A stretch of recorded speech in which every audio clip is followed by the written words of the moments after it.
On this week's program, Scythian Barbecue serves his Thaco low and slow. Schiller sellouts galore over Daggerheart. Table Runner runs his mouth. Noble Shield fails his save versus stupid. Vision Storm can't see the point or definition of human-centric. The World of Forgotten Realms forgot what actually matters. And Wizards of the Coast made us all just want to forget that they exist entirely. Your journey down the information superhighway has brought you, fair traveler, and your quest ends here at Driving and Dragons. And the real treasure is the brain cells that we lost along the way.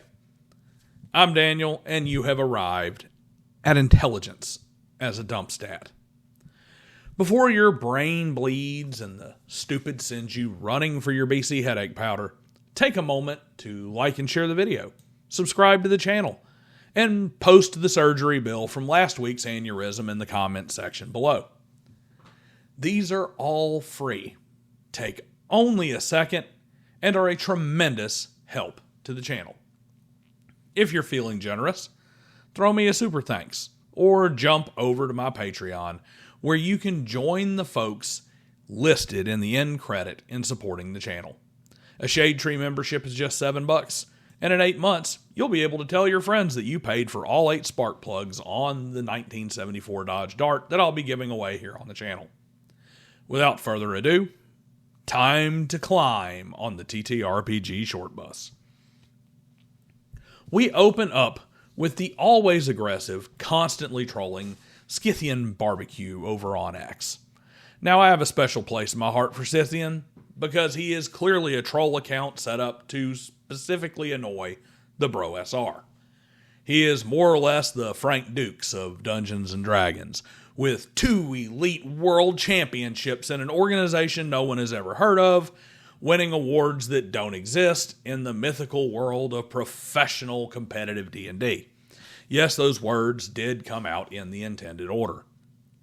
However, like all good trolls, he says some truly idiotic things from time to time, and this time it was how Thaco is bad. Full stop. And that we should instead focus on fixing D&D's objectively bad combat and objectively bad magic systems. I guess the first question is, which D&D combat and magic systems? Because between BX, White Box, AD&D, 2, 3, 4E, 5E, there's more than a half dozen systems to pick from. Or we could start with the Thaco comment, because love it or hate it, Thaco is a definitive improvement in playability and game flow over the charts and tables of its predecessors. Thaco is literally a shorthand to make the game flow more smoothly, and that's objectively a good thing. Now, I will also point out that Thaco and Descending Armor class have virtually no advantages over the far more simple and intuitive roll add bonus compared to AC system, but it doesn't make it bad by any stretch. It is still just simple math to simulate the uncertain outcomes of an attack. As far as combat and magic systems, they're hardly bad in any edition. Are they perfect? No. But they function as intended and largely facilitate exactly the kind of play a D&D player wants. To call them objectively bad is an objectively subjective statement, and isn't based in any reality that is greater than his IFRPG world titles.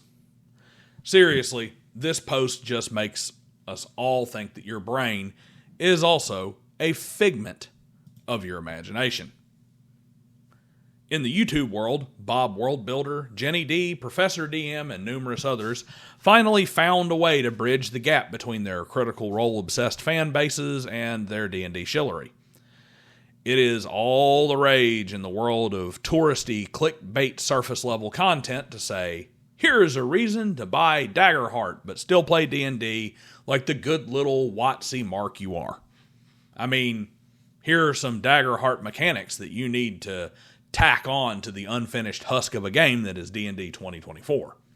That's right, Daggerheart is borderline unplayable story gamer trash, and WotC has completely destroyed Dungeons & Dragons, but none of these dungeon tubers who make a taxable income from YouTube want the biscuit wheels to fall off their gravy train. I expect this from Bob Worldschiller, Generic, Jenny D, XP2 Intelligence 3, and Dunce Hat, but Professor DM really ought to know better. I know you're running a business, but at least up until this, it has been an honest one.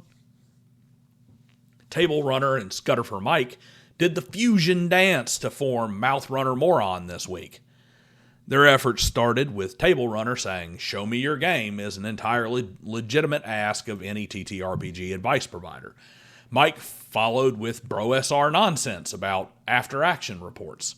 Exactly the kind of flawed logic you would expect from a guy who says AD&D is a boys-only, no-girls-allowed game, yet whose movement owes its notoriety to two female players who are far more tolerant of their stupidity than I would ever be.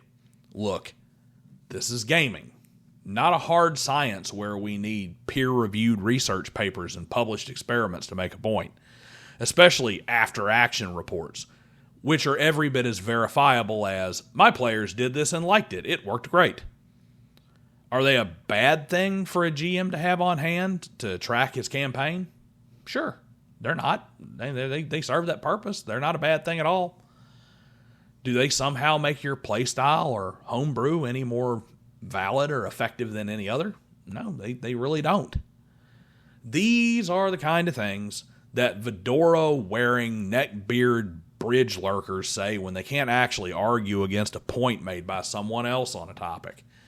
There are 5 or 6 other people at the table.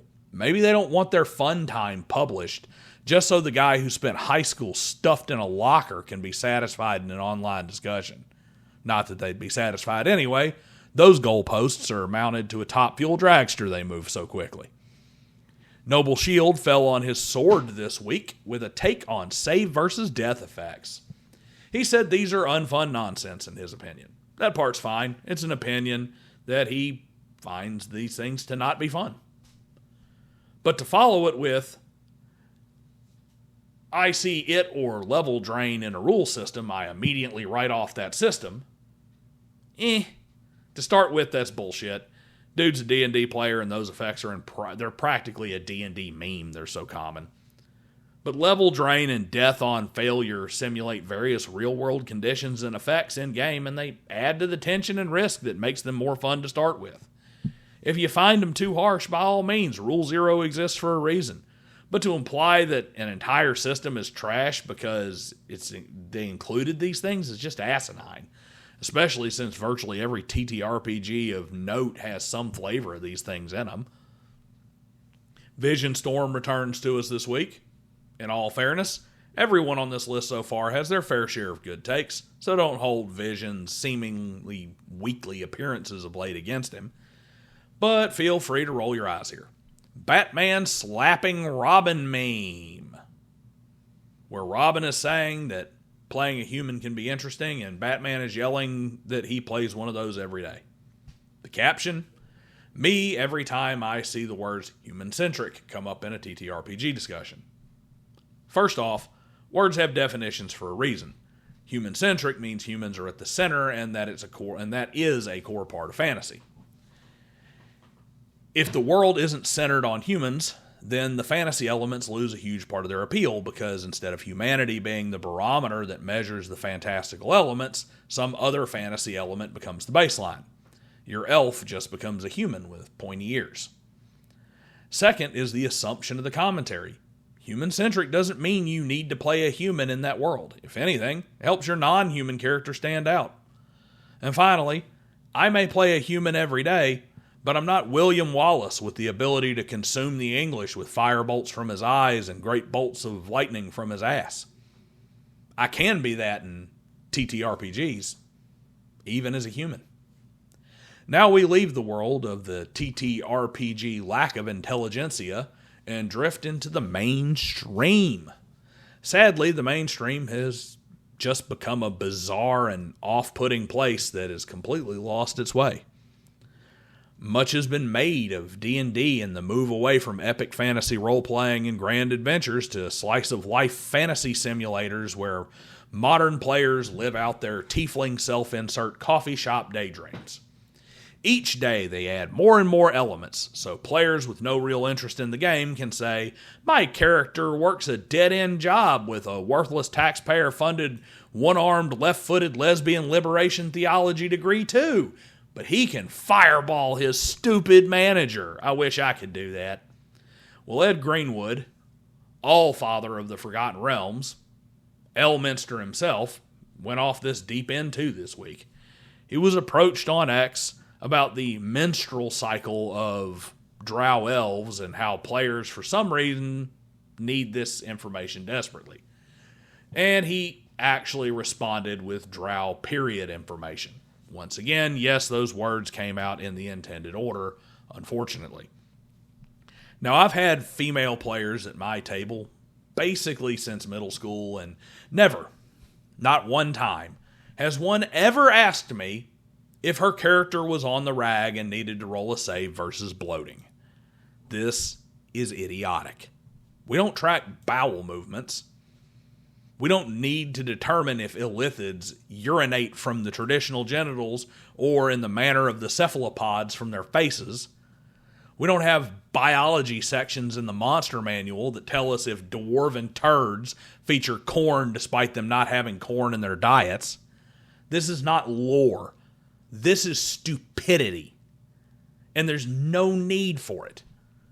Tolkien is seen far and away as the most detailed and expansive world builder in all of fantasy literature, and rightfully so.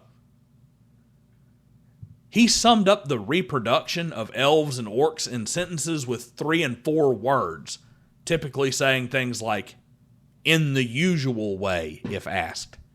That's it.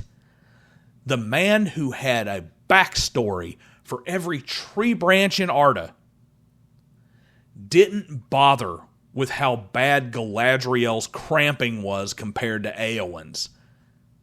And if you thought that was the worst that came from the world of WotC D&D, well, I'll leave it up to you if you're wrong or not. Desperate to generate some kind of buzz for their failing sales, this altered piece of artwork from that god-awful Radiant Citadel dumpster fire was put out on X.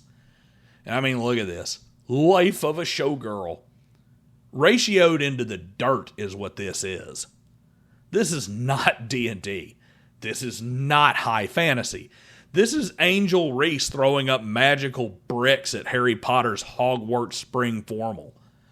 Tone-deaf garbage like this, meant to pander to a very loud minority of non-players who joined for the social movement, is the real that's the real D&D killer. Not Shadowdark, not Castles and Crusades, definitely not Daggerheart or Con Steel. This crap. If D&D dies, they can blame it on the government shutting down the special number on the suicide hotline, because this is totally self-inflicted. That's what I got for this week, folks. See you guys next time.